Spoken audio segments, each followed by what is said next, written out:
He is the one who is going to take it forward. I am only representing, for namesake, my chamber, and he is also a team member, and he is a very competent chartered accountant, and he has already held so many seminars.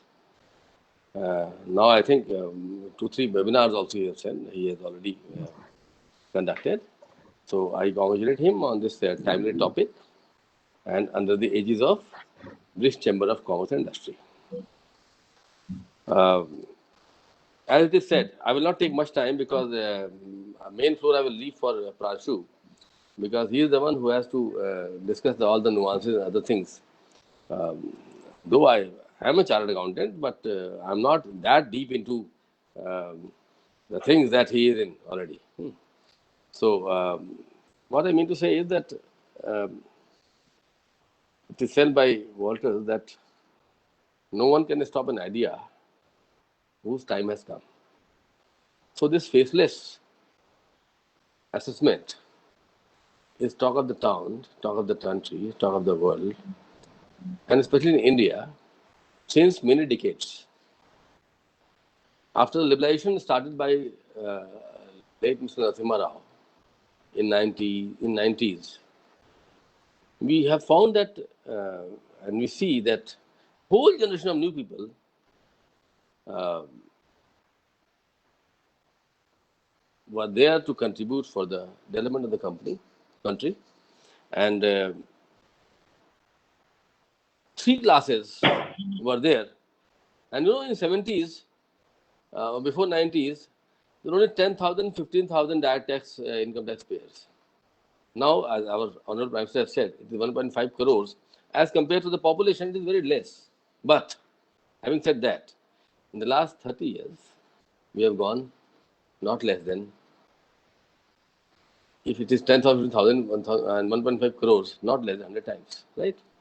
So, earlier, indirect tax used to be twice or thrice of the direct taxes. But today, this is not the case. So, there are three group of people who prospered in those times. One is the corporates. Second is the salaried class. And third is self-employed people and small businessmen. They all prospered like anything. When I started my CA, I was getting a salary of, I started with 1,200 in 1988. And now the young chartered accountants have salaries running into annual 15 lakhs, 18 lakhs. Maybe sometime the young people have a crore plus. So this is how our country has developed. This faceless assessment, in my personal view, is basically to address those sections of society which primarily accounts for the middle classes, the salaried classes, the people who have progressed in the last 30 years, and they think that okay, the salaried person has not got much leverage to plan his taxes. His taxes are always directed at source. So it is basically what I personally feel is that large business houses already had assessments done by scrutiny. And in 70s, let me tell you, every case of income tax was under scrutiny. Then we started with scrutiny on sample basis. Then there was a charge that this scrutiny is biased. Then we started with that it has to be computerized, it has to be automated, it has to be without human intervention. We came to that because we believe in the taxpayer. Now, the main section of society, middle class and bargaining class, developed class, which we all now are finding, our younger children and all. They all thought that we don't have any levy to save us taxes and all these things, and we are subject to scrutiny and other things and all these things, and we have to face the music from department. So this was a very, very pressure group which was working on for faceless assessment. That we don't have anything to hide, we don't have anything to plan. So it is for them that is going to benefit the most, this faceless assessment. But having said that, okay, government has kept something out of the Benami, black money, and other things, right? But at the same time, government's duty is, as Kautilya said, to take the taxes as a bee takes honey from a flower.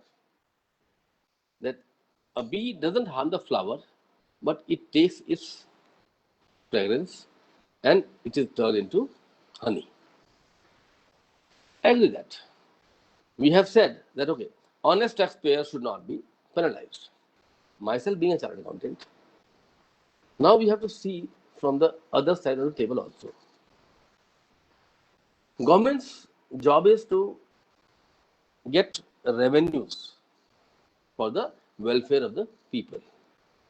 Government per se doesn't do business. Government collects taxes, whether direct, indirect, from here, custom duty, all the things, whatever it is, and they are supposed to spend the same for the development and welfare of the people. At the same time, we say that it is a very good thing for the honest taxpayer. But what about the dishonest taxpayer? So, this faceless assessment, I'm sorry, I don't think that it addresses that concern with the faceless assessment also. Earlier also, a burgeoning class of people who were who have prospered in the regime and who can manage the revenues, receipts. So this faceless thing starts from the return, right? And I will share my point of view that many a times my clients come and say that we are troubled. What to do? This commissioner, this assessing officer is so honest, so honest. So we all profess that it is good for the honest taxpayer. But the moment a tax officer is perceived to be very honest, our clients get in trouble. So what I mean to say, and I'll end my discourse on this note only, that we have to see the both angles. Okay, it is good for the honest taxpayer, but we may face challenges for the not so honest taxpayer in future. For this faceless thing is just like demonetization, just like GST is going to be a challenge. And we all have to address this for the betterment, progress of our country. And Pranshu, please, I'm sure you will address all these points from both points of view. As this chamber chairman, I think that since we work with international, other governments and international bodies, so it is very good for them for doing ease of business. But at the same time, as chartered accountants, as professionals, we have a duty to guide and to educate our clients that look, government is going 2 steps forward. You also go 2 steps forward. Don't think that government, you are only honest and government is dishonest. All income tax people are dishonest. No. There may be, the system is working with honest people only. This is all what I want to say. And now hand over to Professor Goel, and I hope that he will touch all these points. Thank you so much, sir. A little introduction about our special speaker. Mr. Pranshu Goel is a member of Institute of Chartered Accountants of India and a law graduate. He has co-authored the Tax Disputes and Litigation Review, third edition published by Law Business Research Limited, UK, in association with ABA section of International Law. He is also a member of BRICS Chamber of Commerce and the convener of the Direct Tax Committee. We welcome you, sir. Now handing over the floor to you. Thank you so much, Dipanga. Thank you so much, sir, for setting the tone for today's discussion. And as you have rightly said, that the coin has two sides. We can't treat every taxpayer as dishonest, and we can't treat every other tax officer as also dishonest. So we have both. We are living in a society, we are living in a democracy, and we have both kind of people. And yes, this faceless assessment, though, is not a great reform as such because it was already introduced last year. Considering this whole scenario, yes, this is better for MSMEs, better for salaried class, as you have already said. But for the big groups who have humongous information data, it would be really a big challenge for the department to conduct faceless assessment. And I am not sure whether faceless assessment would be actually applicable on them, or after some time, or say after 6 months or 8 months down the line, we receive a notification that certain class of taxpayers are exempt from faceless, and then they have to do the regular assessment. Because last year we saw that. So they initiated with the e-assessment thing, and 6 months down the line, they said that, okay, you can take the permission from your principal CIT and get your normal assessments done. So yes, it would be a challenge, and let's see how it rolls down in times to come. Dipangna, if you can share the PPT, or let me share it. Yes, sir. Please. I'll share it. Yeah.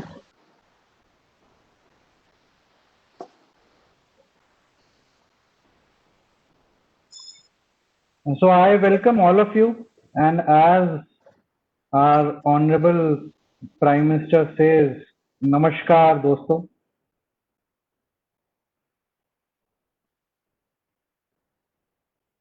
So on 11th of August, I received a tweet stating that some transparent taxation and honoring the honest project is being launched. And I was like, okay, nice. And I ignored it, conveniently ignored it. Okay, this is something which is new coming up. I'll receive a notification and then I'll read it. And then series of notification retweets came in, and my phone was flooded with retweets, and I had to actually switch it off because I was fed up. Income tax office, PMO office, FMO office, and every other tweet was regarding this transparent taxation. And I was like, then something big is coming up.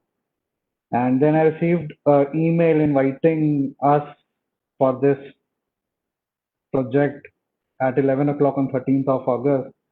So we also logged in and we waited for our Honorable Prime Minister.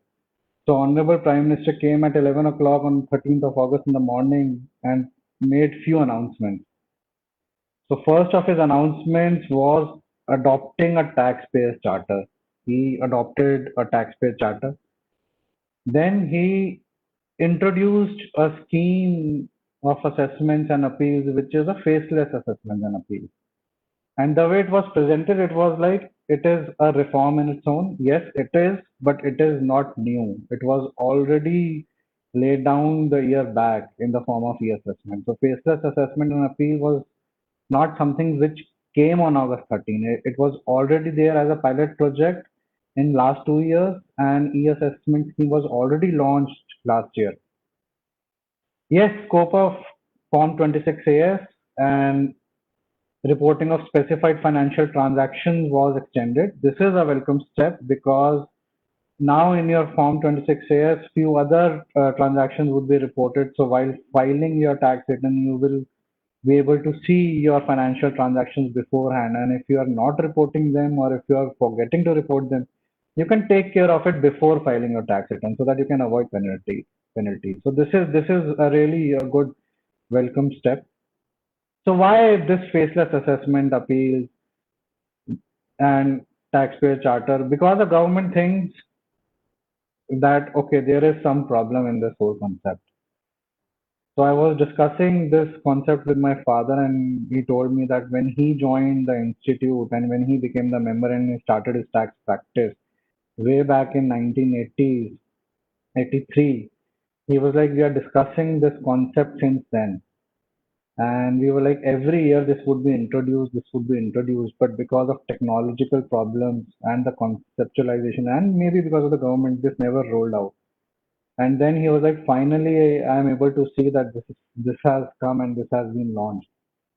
So yes, this is a radical and a welcome change. And if it is implemented fairly, it would surely be give a transparent, accountable, and a balanced free from biased assessments. The problem with assessments were like someone who got a clean order was very happy. Someone who didn't got a clean order usually appealed and always blamed the department. And at the same time, department also said that the transactions are not correct as per law, etc., etc. So always, so the blame game was always from both the sides.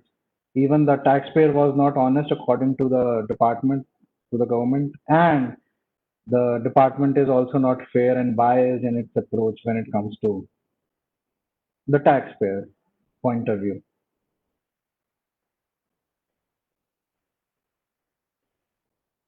So once Honorable Prime Minister introduced this concept on August 13, our Honorable Board, Central Board of Direct Taxes came in action, and we received series of notifications and orders one by one. And in the first go, they introduced the Taxpayer Charter. The Taxpayer Charter was unveiled by the Honorable PM and then officially announced by CBDT. So Taxpayer Charter basically provides the rights of a taxpayer and the duties and obligations of a taxpayer at the same time. So there are 14 rights of a taxpayer and 6 obligations which a taxpayer has to do.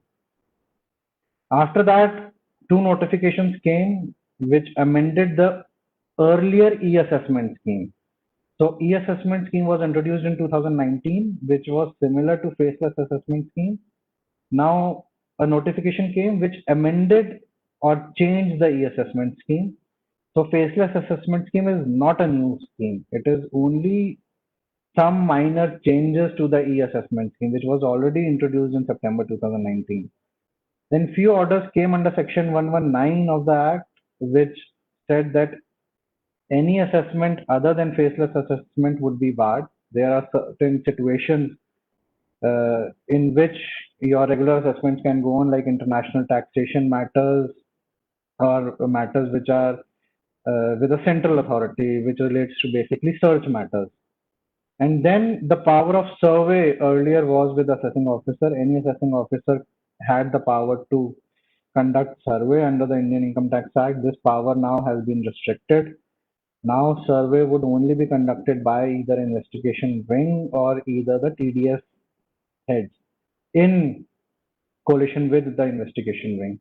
So this is a very welcome step that the power of survey is now given to investigation wing, because we have seen during the time of demonetization and then other schemes when they were launched, there were a lot of surveys which were done by assessing officers and which was harassing the taxpayer. So now if it is now given to investigation wing, we are sure that only key surveys or whenever there is some information with the investigation wing, then only they would conduct survey, and surveys would not happen in routine manner. Then certain transfer orders came wherein a lot of principal CCITs, commissioners, income tax, principal commissioner, principal chief commissioners were transferred to a new authority, which is National E-Assessment Center. So all these transfer orders came for formation of national e-assessment centers and regional e-assessment centers. We'll discuss about what is NEAC and what is REACs, etc. So first, let us discuss about what is Taxpayers Charter and why there is a lot of discussion about it and how it is going to help the taxpayer, or whether it is for any benefit to the taxpayer at all, or whether it is only a law without the teeth. So these are the 14, the rights of a taxpayer. So income tax department says that income tax department is committed for providing a fair, courteous and a reasonable treatment to a taxpayer. Then treating the taxpayer as honest. So the prima facie view of the income tax department would be to treat the taxpayer as honest. Otherwise, if they find some information which state that he is not honest, then obviously they will not treat him honest. But prima facie, they have to treat him honest. Then provide mechanism for appeal and review, which is already there under the Act. Provide complete and accurate information. Yes, they do at times, and at times they do not. So now after this charter has come in place, I hopefully they start doing it. Provide timely decisions. Now there is no criteria which is set. what do you mean by timely? They say timely decisions as per law. So yes, the department is bound by the law and is giving decisions within the timeline, else the assessment order would be non-est. So if they are not giving timely decisions, it would anyways be barred. So they would provide timely decisions with, and the taxpayer charter says provide timely decisions as per the law. So anyways they have to do it. Collect the correct amount of tax. Yes, this is a wonderful step, but if it is actually understood in a correct way. So supposedly I'm filing my tax return and I unintentionally pay tax on an income which is not taxable. So would the tax department come and say, oh, so you have done a mistake, this is not taxable, please take your tax back?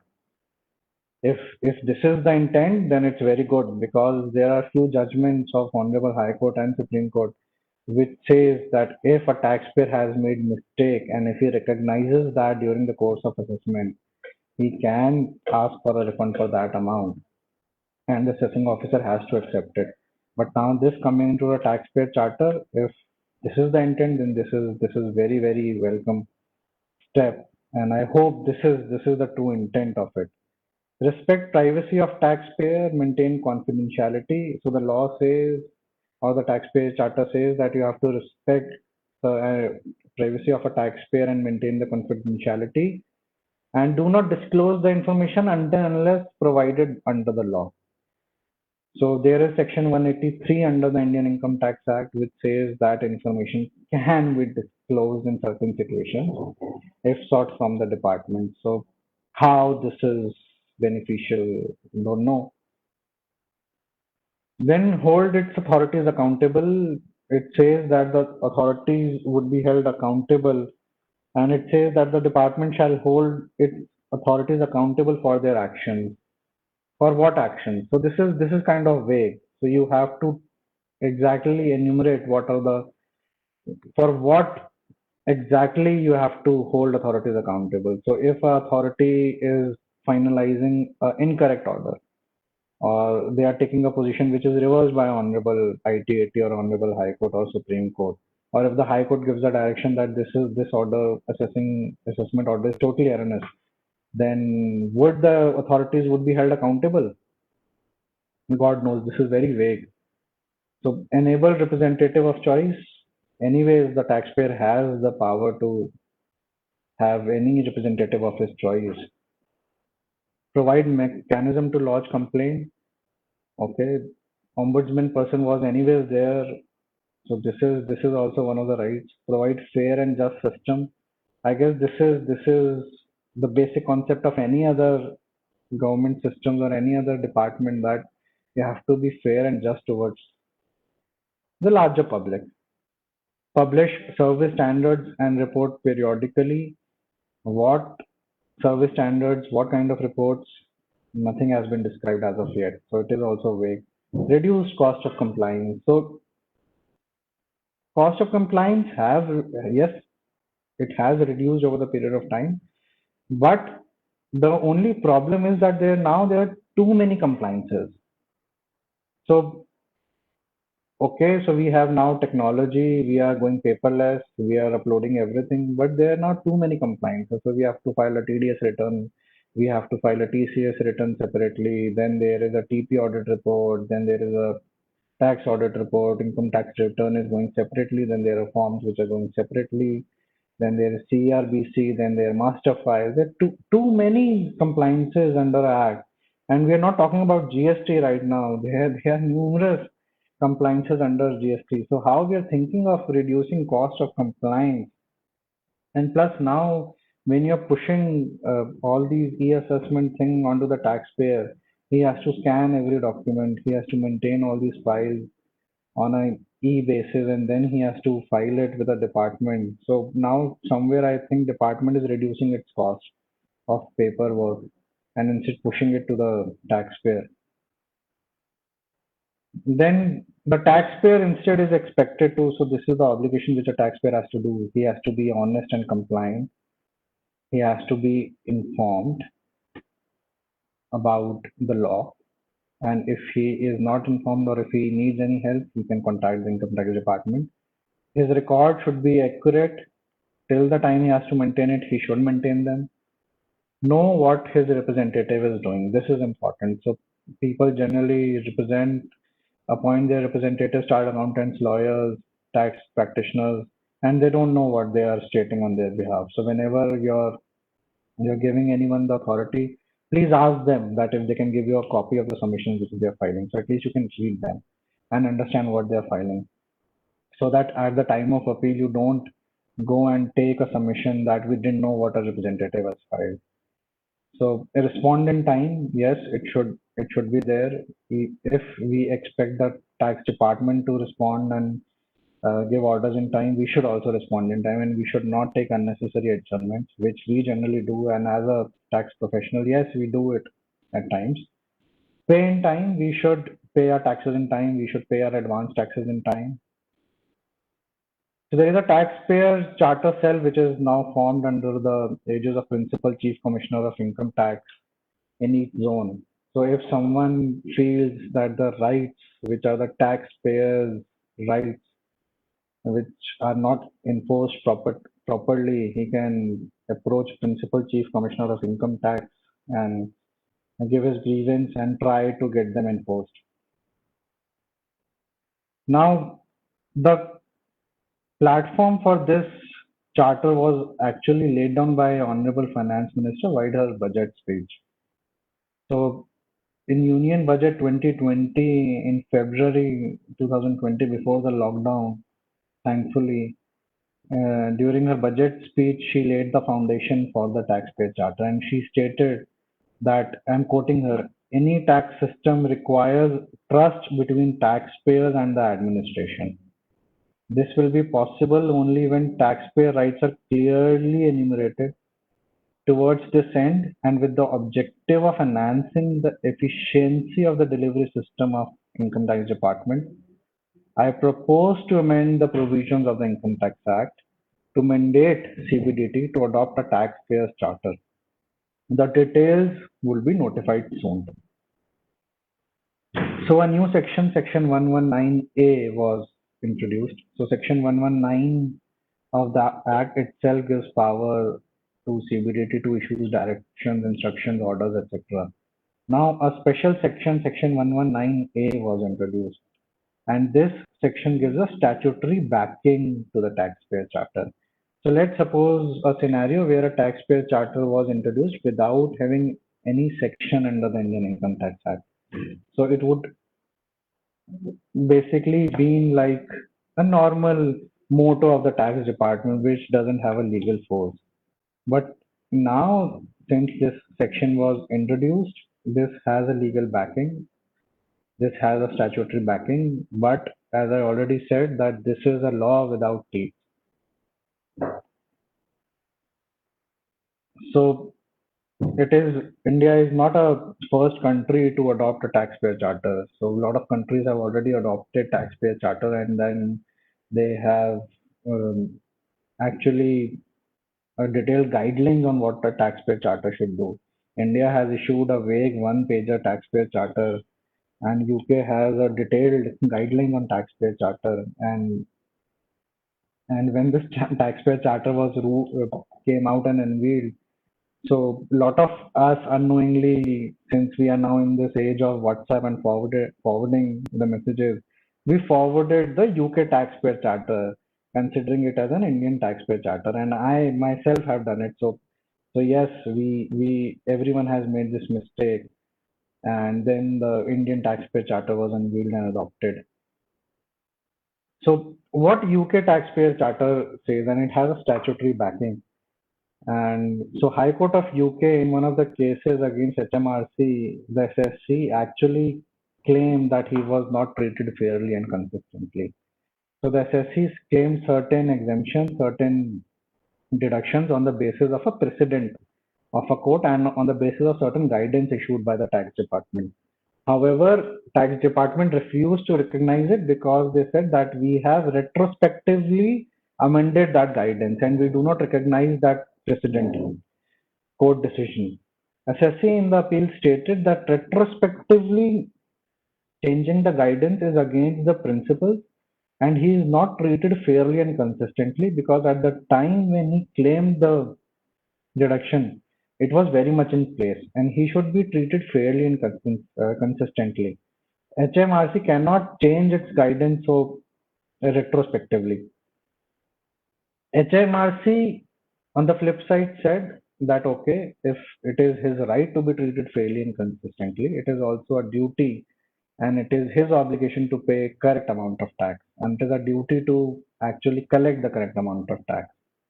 But the court said that HMRC responsibility for collecting and management of tax is embedded in the obligation to treat the taxpayer friendly.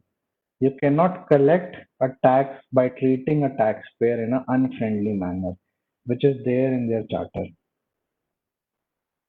So the taxpayer got the benefit of the taxpayer charter in UK, where the taxpayer charter had the statutory backing. Now we'll discuss the case laws of Australian courts. Australian tax office also recognize a taxpayer charter, but that taxpayer charter does not have a statutory backing. It is like a motto of the Australian tax office or the tax department, but it doesn't have a statutory backing. So in one of the cases in Australia, Lucas versus O'Reilly 36 FLR 102, if you see what the court has said, if the cause of action relied upon by the plaintiff is based upon a breach of statutory duty, the plaintiff must show not only that the duty which is alleged to have been or to be about to be broken is a duty owed to him, but also that the statute creating the duty confirms upon him a right of action in respect of any breach. So the court clearly said that if there is no statutory backing pertaining to the rights of the taxpayer, then sorry, we can't help it. There has to be some statutory backing. Now coming to the fact that why I say that this is a law without teeth. Because you have given us a charter, you have given us few rights, but supposedly that rights are not followed or are violated or are not enforced. What legal remedy does a taxpayer have? You have not provided that. Is there any penalty on the tax officer, on the tax department, or would you compensate me for the losses or for the damages or for my litigation costs? No. So the Income Tax Act doesn't provide so. So ultimately what will happen? I would file an appeal. I would take a grounds before the higher authorities, higher courts, that taxpayer charter is not followed, not enforced, I was not treated fairly, etc., etc. And courts would remand the matter back to the files of assessing officer or to CIT appeal, stating that please enforce the taxpayer charter and enforce his rights. At the end, the struggle remains the same. The taxpayer is struggling in this vicious circle of litigation, round and round, again and again. What is the point of having a taxpayer charter or having certain rights where I would not be compensated for the violation? Either you provide some penalty mechanism for the tax officer. So supposedly, if there is addition in my assessment, if the income tax department says that okay, you have some undisclosed income and you have not disclosed, and we are adding this to your total declared income, then they charge penalty onto that because I have not declared that income correctly. So why not, if a wrong addition or assessment is made by a tax officer, the same penalty goes for the tax office, or at least compensate me for my litigation costs. If you're adopting this taxpayer charter, there is nothing like that. So initially, so even after giving this taxpayer charter a statutory backing, I feel it lacks that teeth to have that fair implementation. Let's see how courts actually decide. If the courts come forward and start putting costs on the department, then a scenario would be different. But the law doesn't provide so. Now, the second topic for our discussion today is faceless assessments and appeals. So if this is advocated as a reform, people from the department are calling me and saying, okay, this has come and this is very difficult now, etc., etc. Two sides of the same coin. Some are happy with this decision, some are not. Some professionals are very happy, some are not. Some department officers are very happy, some have serious concerns about its implementation. And yes, rightly so, we have seen in GST was implemented, and now the main purpose was of implementing GST was to avoid litigation, and now we have humongous meaningless litigation happening in GST. Just because of poor drafting, just because it is not implemented well, just because the administrator is not educated well. So yes, you have to take care of these small things before implementing a scheme or before implementing a pilot project like faceless assessment or GST or any other concept. So not long ago in Finance Act, White Finance Act 2018, Section 143(3)(a), 143(3)(b) and 143(3)(c) were introduced, enabling the government to issue notification and introducing a scheme for a better, efficient, transparent and accountable assessments. So 143(3)(a) and 3(b) lays down the foundation. 3(c) say that if any scheme is introduced under 143(3)(a) or 3(b), any notification issued, that has to be laid down before the two houses of parliament. Great. So after this amendment in 2019, a scheme was introduced called the e-assessment scheme, and two notifications were issued.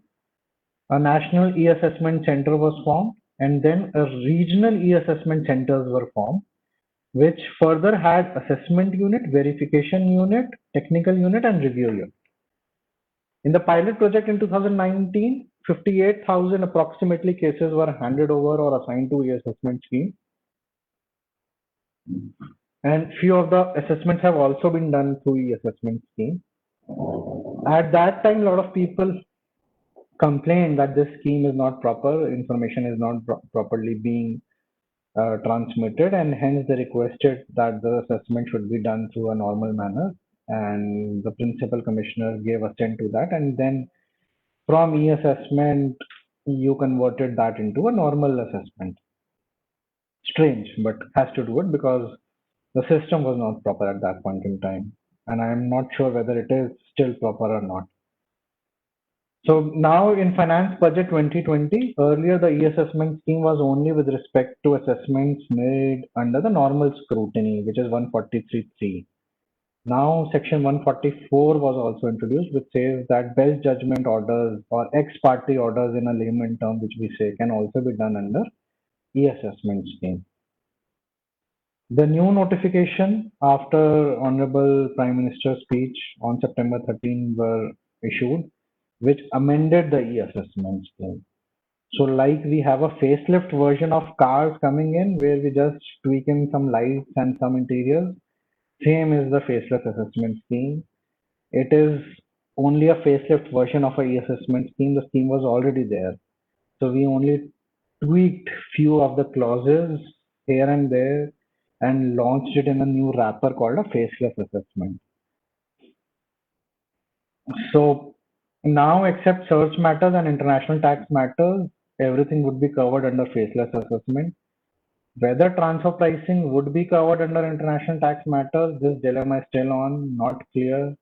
Though the notification, if you read the notification correctly, transfer pricing matters should not be covered under international tax matters. Then one of the orders under Section 119 were given, which says that any order which is not in conformity with the faceless assessment would be treated as non-nest. Great. Further, a clause is inserted and it says that if PCCIT, Principal Chief Commissioner of Income Tax Act, or Principal Director General of Income Tax Act, who is in charge of National E-Assessment Center, at any stage of assessment consider necessary, transfer the case to the assessing officer, though with a prior approval of the board. So he has to take a prior approval of the board and then he can transfer the case to the assessing officer, the jurisdictional assessing officer. What is this whole concept of this faceless assessment? So this is the concept. So this is the structure. So there is one National E-Assessment Center, which is NEAC, which would be the primary center or authority while dealing, communicating with the taxpayer and with the other units of the department. So it's like the face of the department. Taxpayer would only contact with NEAC with respect to assessments. Taxpayer cannot contact any assessment unit, verification unit, technical unit, or review unit. All the communication channel would flow through NEAC only. Then there are regional e-assessment centers, which comprises of assessment unit, verification unit, technical unit, review unit. The notifications then come which have assigned number of officers and designated principal CIT, then your additional commissioners, your joint commissioners, and then your income tax officers, etc. under various units. We are not going into the numbers of officers which are assigned under each unit. So regional assessment center would be available in every region, and national assessment center would be one center. So it is NEAC and regional assessment centers. So it is REACS. So what is a national e-assessment center would do, as discussed? It would be a link of communication between the taxpayer and regional e-assessment centers. All communication, collection of information, document, evidence, etc. shall be done through NEAC. NEAC shall conduct e-assessment proceedings in a centralized manner. Assessment unit. Assessment unit would be the one which will get the matter from NEAC. The matter would be assigned from NEAC to AU. After looking at the matter, looking at the file, the balance sheet, the tax return, the reason for which the case is selected for scrutiny, assessment unit would seek information from the taxpayer, the assessee, through NEAC. So assessment unit would tell NEAC, please provide me this information from assessee. NEAC would write to the assessee. Assessee would provide that information to assessment unit to NEAC, and NEAC would give that information to AU. A assessment unit, after receiving all the information, would prepare the draft assessment order and share the same again with National E-Assessment Center. There is a verification unit. So during the course of assessment, if the assessment unit considers that certain verification has to be done of a person or some documents, or one has to be examined, or a witness or a statement has to be recorded, all these things will be done by a verification unit. Then there is a technical unit. Supposedly assessment unit is struggling with some legal issue, or some with valuation, or with some concept of accounting or transfer pricing, data analytic issues. It would write to NEAC to refer the matter to technical unit. NEAC would refer the matter to technical unit or the specific help which assessment units want from the technical unit, and technical unit would provide that technical help. Then there is a review unit also, which is similar to our assessment unit. Review unit would review the orders, draft orders passed by the assessment unit. So the whole concept of review unit is only to review the draft orders passed by the assessment unit and give his assent, approval, or suggest any changes to that draft order. So this is the flow of the whole faceless assessment procedure. This is the whole procedure. So let's start from point one to the end point. So first, NEAC would identify the matter, identify the cases through automated allocation system, through their guidelines which they form, that on the basis of these guidelines, the scrutiny would be selected and matters would be selected for scrutiny. On that basis, when NEAC comes through a list, they would send a notice of section 143 subsection 2 to the taxpayer and ask the taxpayer to file his submissions within 15 days. After that, NEAC would assign that matter to an assessment unit on the basis of an allocation system, which is based on your artificial intelligence, machine learning, etc. So there are many assessment units in many regions sitting in different states.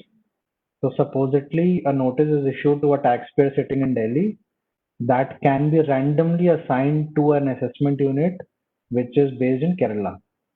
So a assessee which is based in Delhi is getting assessed by assessment unit which is based in Kerala, and neither the taxpayer nor the assessment unit would be aware of this fact. Now you can say that assessment unit would be anyways aware because he's having the files. So yes, but he may or he may not directly contact the taxpayer. So that is one of the loophole in this whole system. So now the third point, after verifying the file, after verifying the matter and the point for which the matter has been selected for scrutiny, assessment unit would seek help or information from the assessee or verification from the verification unit or assistance on any technical matter from the technical unit and would write to NEAC. After receiving this request from assessment unit, in the fourth step, NEAC would issue a questionnaire to the taxpayer if certain information is sought from the taxpayer assessee, or if a technical assistance is being sought from technical unit, NEAC would write to technical unit, or if verification has to be done of certain person or certain documents, then NEAC would request verification unit for the same. Now in the next step, SSC would submit his response to the questionnaire.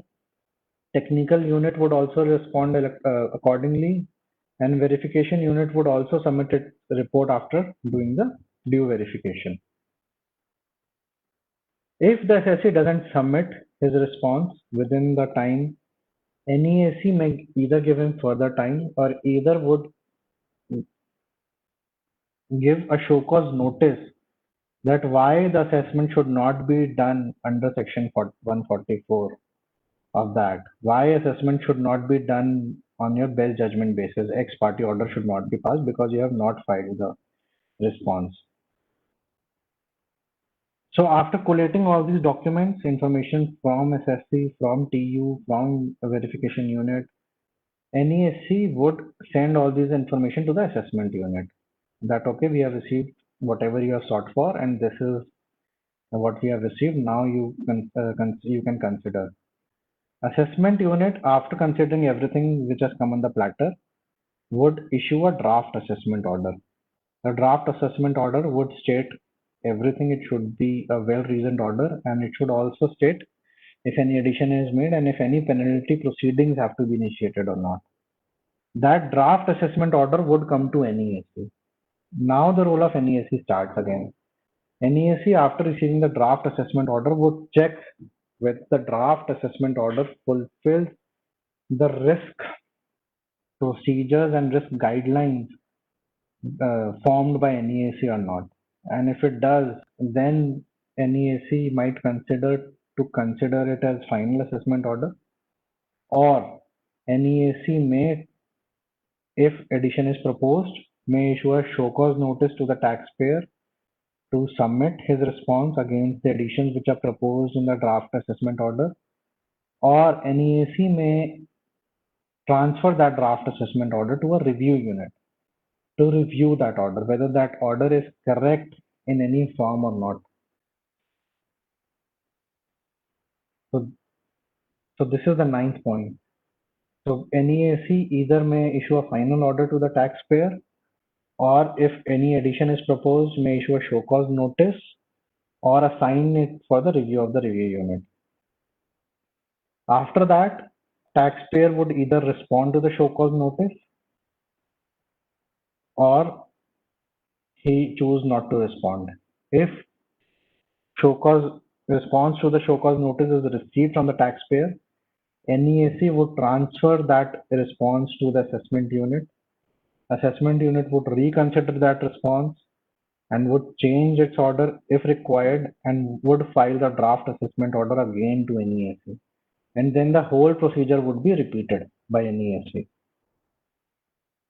If a review unit accepts the order, point number 10 on your right, if review unit accepts the order, then NEAC would issue the final order to the taxpayer.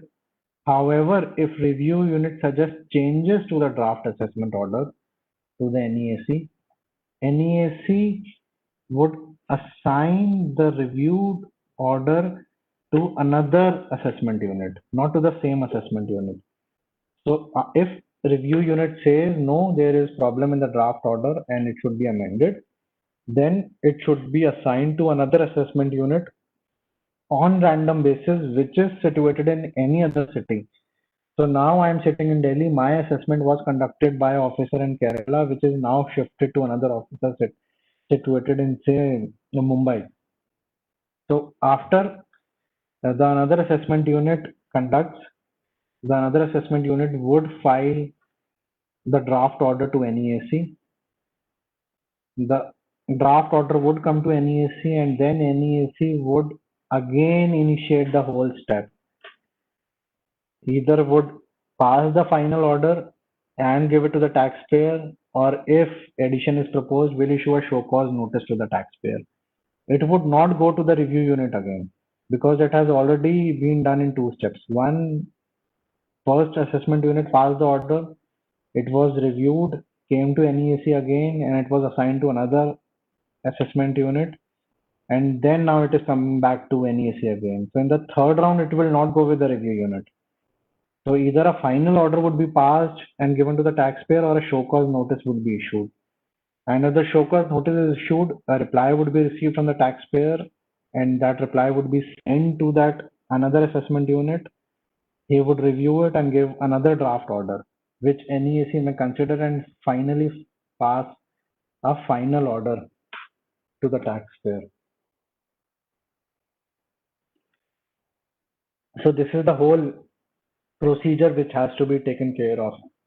Now the only challenge with this whole procedure is time, because this whole concept is very time consuming, and the way the SECs and the tax department used to work till now, we used to actually work in last 2 months of the limitation period. So we used to receive bulk of notices and we used to give our submissions, and everything is happening in last 2 months. So if this is the criteria which we again follow, then this whole faceless assessment procedure might fall, and it would not test the principles of time.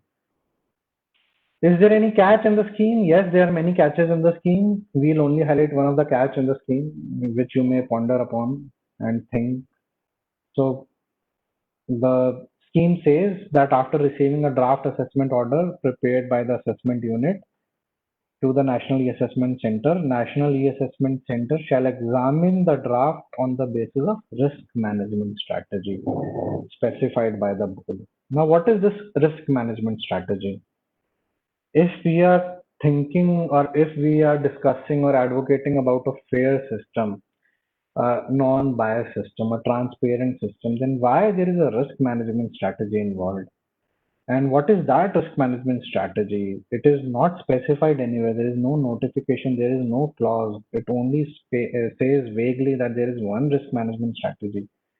So is that strategy means that in cases where government policies are involved and government decisions are involved, no benefit would be given to the SSC because it covers under the risk management strategy, even if all his documentation is correct, even if he is legally sound, even if his order is covered within the technical grounds and has to be quashed. But then also, no benefit would be given to him because he falls under the risk management strategy. Highly doubtful. The scheme should clear this. It should not be vague. So like what happened in cash deposit matters, post demonetization and penny stock matters, we actually found every matter which is related to penny stock or cash deposit in every other matter additions happened, irrespective of the fact whether the matter was actually genuine or not. Yes, we agree in 50% or 60% or maybe 70% of the matters there were some issues, but most of the matters were covered under the technical grounds of non-issuance of 143(2) or other reasons, or the person was actually dealing in stock, etc. But still, no benefit of doubt was given. So, would this thing would again happen? If this would happen, then what is a taxpayer charter? What is fairness?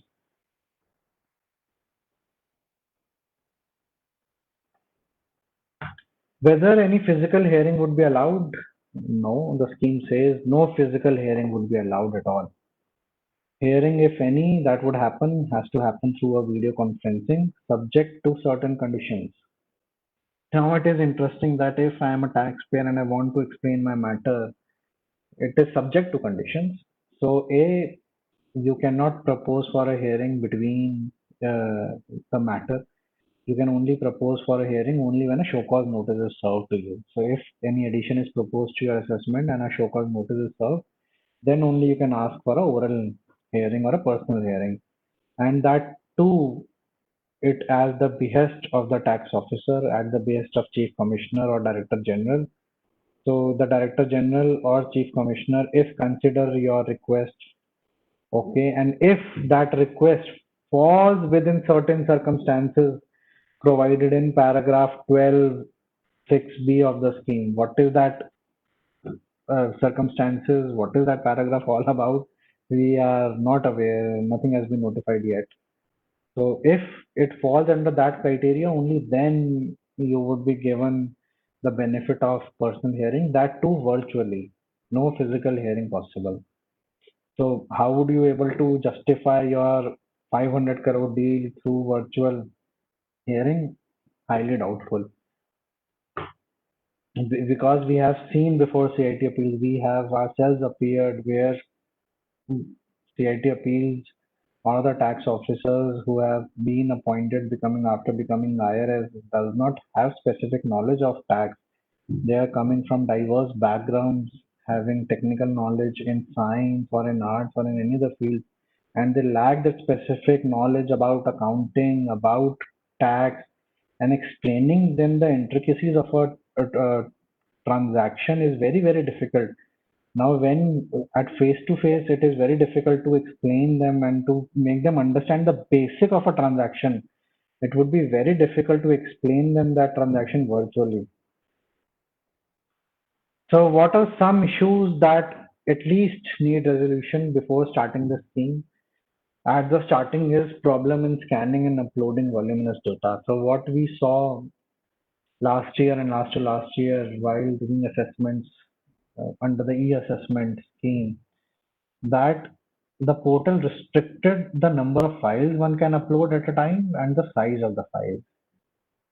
It actually created a trouble for us because first of all, we are scanning the documents. Plethora of documents were being asked from us at the first place.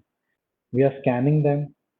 Then either the scanning is not proper, either the documents are not visible because they're old, they are not clear. So if we are actually scanning them with a high DPI, they are taking a lot of space. Then we are compressing it so that the size of the file is proper and it should fit in the number of files. It takes lot of time, and it is actually, wasting your time, wasting your energy in arranging these documents in a specified manner which pertains to size and number of files. This restriction should not be there because this actually wastes a lot of time of professionals and maybe the assessees. Then real-time data availability. We also saw that we submitted our submissions and when we visited the tax officer. At that point in time, we knew who our tax officer was, and we said that okay, we have uploaded the documents, so you can see and let us know. And they said that okay, we have not received your documents, and they used to receive those documents after 3 days of our uploading. So we understand that the only whole basis of email, WhatsApp message is instant. So you reply and instantly the other person gets the information. But that concept is not there with e-assessment scheme. So we used to reply and the officer used to get our reply after 3 days in his system. So that was very what should I say? And same was happening with the notices which were being served by the tax officer. They were serving us the notice and we were used to get it after 2 days, 3 days. In one of our matters, what happened that the tax officer issued a show cause notice. We never received the show cause notice, and hence, since we have not received the show cause notice, we couldn't reply, and he passed the ex parte order against us. And we received the notice after the order was passed. So yes, this is a bug, this is a lag which should be removed, uh, and the data should be available on real-time basis. Adequate time to respond. Adequate time should be given to respond to the taxpayer, to the SSC. In e-assessment phase, the tax officer was giving only 3 days, 4 days time to collect the data. It is very, very difficult for the taxpayer. It is better to start soon. The tax administration has to understand that, okay, if you are doing the scrutiny, doing an assessment of a person, please start soon. Don't wait for the limitation period to come close. So start soon, give ample time to the taxpayer also to collate the information and punish it on record. Virtual hearing only at the behest of the department, as we discussed. So virtual hearing is only, we are at the mercy of the Chief Commissioner and Director General to give us a virtual hearing, not even a personal hearing, so to say. And that too, if it falls within the provisions of paragraph 12(6)(b). We have to understand principles of natural justice also. This scheme doesn't take care of that, at least when it comes to hearings, virtual hearings or physical hearings. A free and fair hearing is a right of every taxpayer. The concept of audi alteram partem is very much enshrined and very much recognized by the tax codes. Means no person shall be condemned unheard. So you have to hear the taxpayer. If he is saying that he wants to explain his transaction, give him the opportunity to explain it. A recording of statement and cross-examination. The scheme says that the statement would also be recorded in a e-manner, which is through video conferencing. Now let us suppose that one of my clients is getting his statement is getting recorded, and I'm sitting on the other side of the laptop, and I'm prompting him what to say, because I can hear the question, and I'm prompting him and asking him, okay, you state this, you state that. Is this fair to the society, at least, or to the scheme? Would it test the scheme of fairness? No. And supposedly, if someone has alleged anything against my client and I seek a cross-examination of it, how would cross-examination happen through video conferencing? Cross-examination itself means some grilling, getting some cues from his face expression, asking, framing questions accordingly. Would it be possible to cross-examination someone through video conferencing? It technically may be possible, but is it fair actually to cross-examine someone through video conferencing? It is not fair. Then there are procedures for issuance of notice under 147 and approvals from higher authorities. So if you read the act and if you read various sections of the act, there are places where the assessing officer, before issuing any notice or before issuing any penalty order or assessment order, has to take approval from a senior. So these checks and balances were provided under the Act to protect the interest of the taxpayer, so that arbitrary powers are not used by the tax authority or the assessing officer. Now this scheme shuns away with all this. It doesn't provide for the safeguard, and it doesn't provide for the methodology for adherence to such procedure. If a notice is issued under 147, whether section 151 satisfaction would be recorded or not, this scheme doesn't provide for that. Whether invoking GAR permission would be taken from a senior officer, whether transfer pricing would be involved, or whether it would be international taxation or not, and whether before referring the matter to TPO permission would be taken or not. So these questions actually need resolution. And if these are not resolved either through proper notification or guidance, a lot of people and a lot of professionals like us only would challenge the jurisdiction of all these, the scheme, all these assessments and the notices, and it would actually lead to meaningless litigation at the end of the day. So there is a case which on this e-assessment, and the Honorable High Court of Madras gave its view. So someone actually filed a writ petition because of the high pitch assessment that was made under the e-assessment, and he approached the Honorable Court for the stay of the demand.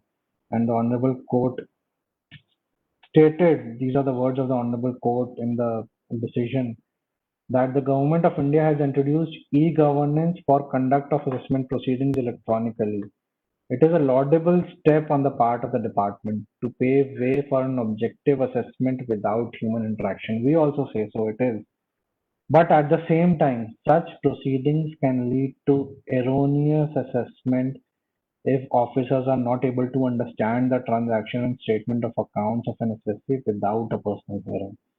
The respondent should have to be therefore at least called for an explanation in writing before proceeding to conclude that the amount collected by the petitioner was unusual. So we also say that this is a good scheme. This is a game changer, but at least it should have certain checks and balances. It should provide that benefit of giving a personal hearing to a taxpayer. Because in the initial years, every other taxpayer would state or would take a ground that I was not given a true opportunity, and this is against the principles of natural justice, and would go for the stay of their demand. And this would not be good. This would actually lead to a lot of meaningless litigation and stuck the courts for no reason. And now, what would happen after the assessment? What would be the role of NEAC after the assessment? So after everything is done, NEAC would transfer all your case records to the jurisdictional assessing officer. So now the whole workforce of the tax department is divided into two-thirds into NEAC and one-third into your normal jurisdiction officer.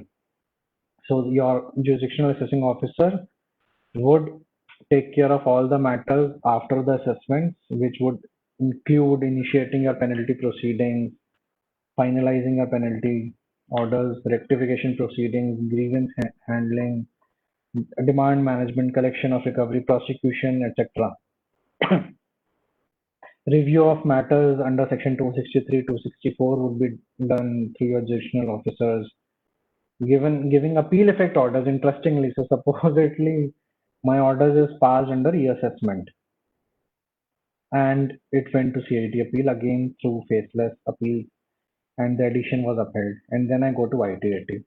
ITAT, I take a ground that I was not given enough opportunity. And this is against the principle of natural justice. No physical hearing was provided to me, etc. etc. And ITAT remands that matter back to the files of the AO. Then your normal jurisdictional assessing officer would take up that matter. And as per the current scheme, which states it would not go to your NEAC or REAC, it would go to your jurisdictional officer. Now faceless appeals are also being introduced. Notification would come on September 25th, 2020. It has not come off as of yet. So it would also be based on the same principles as of assessment. It says that matters which relate to serious fraud, major tax evasion, search matters, black money matter, Benami matter would not be covered under the faceless appeals framework and would be out of it. Interesting, great, good decision. Principles of natural justice, not sure about it. Let the scheme roll out, how they're taking care of it. We have to see. In my view, we need a new dispute resolution structure.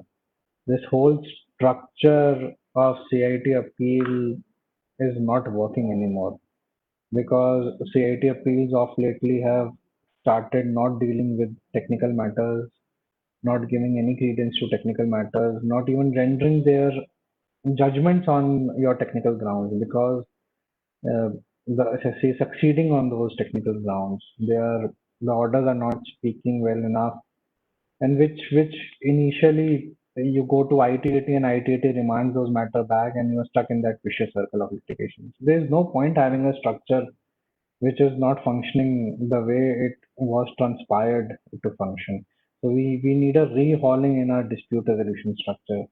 And I hope that if this faceless concept is rehauling of that dispute resolution structure, then we need to guide our tax administrator and we need to bring some checks and balances also again, revisit the scheme so that um, we come to a conclusion or we come to assessment orders which even if addition is made and even if a professional like me or any other professional is reading that, we can say at least, okay, this doesn't appear to be biased, this doesn't appear to be given under some fear, because in our initial discussion with a lot of professionals and our peers and even officers from the departments, what we got to know and what we understand, that now no one wants to take the risk.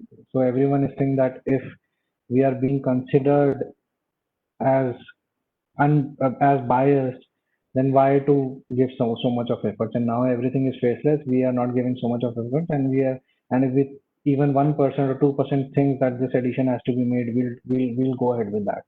So that would be totally against the whole concept of faceless assessment. The whole concept of faceless assessment is to give a true result.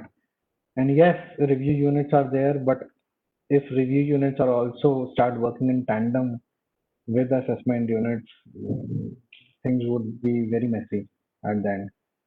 So this is my view. In the end, adoption of taxpayer charter and applicability of faceless assessment scheme could be a game changer. Yes, it could be. However, the government has to make efforts to gain the confidence of the taxpayer and have to inculcate that essence of charter in the tax administrator. So that feeling of giving that service to the taxpayer should be there in the mind, in the heart of the tax administrator. Imprudent additions have been made of lately, which we all know came in newspapers, also covered by media, cash deposit, demonetization. It gave a wrong message to the business community, suggesting prejudice towards the taxpayer and government driven policies and decisions.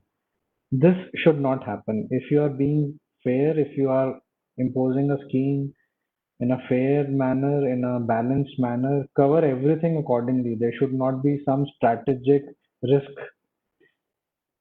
criteria involved. So if you're honoring the honest, please think, consider, trust taxpayer, tax administrator, everyone as honest for achieving an effective, balanced, and fearless decision making. There were a lot of circulars which were issued and directions which were given to CIT appeal, wherein CIT appeals were ordered and stated that if you do enhancement, you would get 2 extra brownie points in your ranking or in your whole system of considering your progress. So what is this? So indirectly CBDT or indirectly the government is trying to tell the officer that okay, if you make more additions, if you collect more taxes, we would give you that benefit. So this is totally against the system. You can't do that. A writ petition was filed by one of the chambers before the High Court, and High Court actually agreed with this, that this should be recalled, and then CBDT recalled that. This should not be there. If you are talking about free, effective, unbiased approach, balanced approach, then so be it. It should be there. There should not be unnecessary pressure on the tax officer also to collect demands to so or to make enhancements, etc. So I hope may the taxpayer charter and faceless assessment scheme serves the purpose. Else, instead of curbing litigation, it would lead to meaningless litigation like it's happening in GST. So yes, initial years, my doubts are there that initial first 2 years it would lead to the same, and hopefully after learning, after 3 or 4 years down the line, this would become smooth. So we leave with a shlok from Rig Veda, which says Sangach Dhvam Samvadhvam Samvo Manasi Janatamam. Let us be together, let us interact together, and may our minds understand together. So this is the understanding which we have with BRICS, and we as a professional think that we should discuss, interact, and share our knowledge, share our perspective with each other, so as to bring a better world, to live in a better world. We should not be engaged in a society where we are restricting knowledge to us only. We should be open enough to discuss and to share our knowledge. So we'll be coming up with another webinar on the same issue after the faceless assessment scheme is introduced. It would be in end of September or first week of October. And we would be dealing with the constitutional validity of the scheme as well. So we are doing some research on it. It's still not over, else we would have provided in this webinar. We'll be issuing certain FAQs also, and we'll be coming with a seminar in which we'll be dealing with the constitutional validity of the scheme and what are our views on that, and what all changes are required in the scheme to make it better and make it more fair towards the taxpayer. Thank you so much for your time and for your patient listening. And stay home, stay safe, wear your mask, and please maintain social distancing. Please, it's still not safe to go out and roam. Thank you so much. Thank you.